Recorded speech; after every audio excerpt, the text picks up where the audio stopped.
যেটা রিউমার বা বাজ হিসেবে শুনতে পাচ্ছি সেটা যদি সত্যি হয়, ব্যাপারটা জমে ক্ষীর হয়ে যাবে। এইরকমই একটা নাম কিন্তু আমরা চাইছি। হ্যালো আমার সাকিবিয়ান ভাইরা বোনেরা, চলে এলাম আরো একটা নতুন ভিডিও নিয়ে। আশা করছি তোমরা সকলে দারুণ আছো। দারুণ মানে দারুণ আছো। সবাই খুব আনন্দে থাকো। মেগাস্টার শাকিব খান ইউএসএ থেকে ফিরেই পরবর্তী ছবির ফ্লোর শুরু করবেন এবং আমরা বিস্তারিত একটা আলোচনা করব পরের কোনো ভিডিওতে যে মেগাস্টার শাকিব খান এই যে ইউএসএ গেছেন, এই বিষয়টা নিয়ে না অনেকের মধ্যে একটা ধোঁয়াশা ক্রিয়েট হয়েছে। কেউ বলছেন উনি চিকিৎসা করাতে গেছেন, কেউ বলছেন উনি রিল্যাক্স করতে গেছেন, নানান রকমের ব্যাপার। তো এটা নিয়ে আমাদের কিছু বলার আছে, সেটা পরবর্তী ভিডিওতে বলবো, এটাতে নয়। তো মেগাস্টার ফিরে আসুন, খুব সুন্দরভাবে ফিরে আসুন, এসে পরবর্তী ছবির ফ্লোর শুরু করুক। কেননা মেগাস্টার শাকিব খান সিনেমাবিহীন বা এই মাঝখানে ২-৩ মাস গ্যাপ এটা আমরা নিতেই পারছি না, যদিও আমাদের নিতে হবে।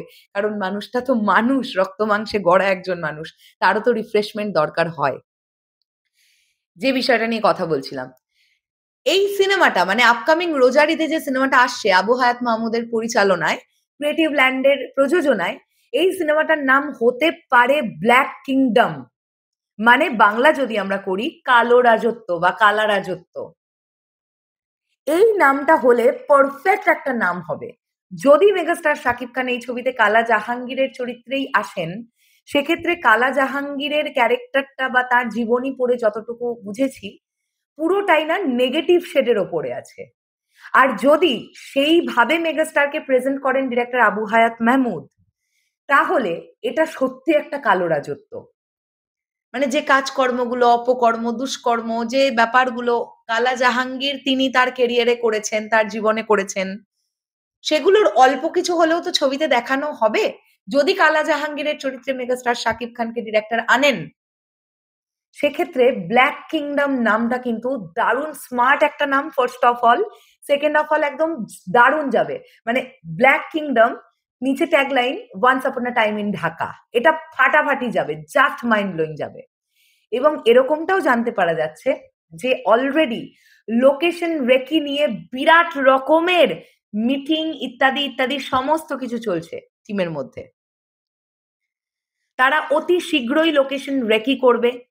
লোকেশন রেকি করা হয়ে গেলে মোটামুটি কাস্টিং একদিকে, সিলেকশন চলছে অন্যদিকে, লোকেশন নিয়ে তারা চিন্তা ভাবনা করছে। এই করতে করতে মেগাস্টার শাকিব খান ফিরেও আসবেন ইউএসএ থেকে।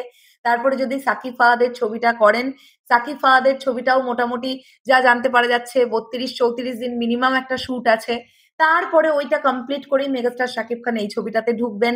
কাজেই এই টিমটা মানে আবু হায়াত মাহমুদের কথা বলি বা শিরিন সুলতানা, আহ ক্রিয়েটিভ ল্যান্ড, তারা কিন্তু একটা প্রপার টাইম পেয়ে গেছেন তাদের ছবিটাকে সুন্দরভাবে রেডি করার জন্য, মানে প্রি প্রোডাকশনটা করার জন্য। আর একটা মোমেন্টও কিন্তু তারা নষ্ট করছেন না।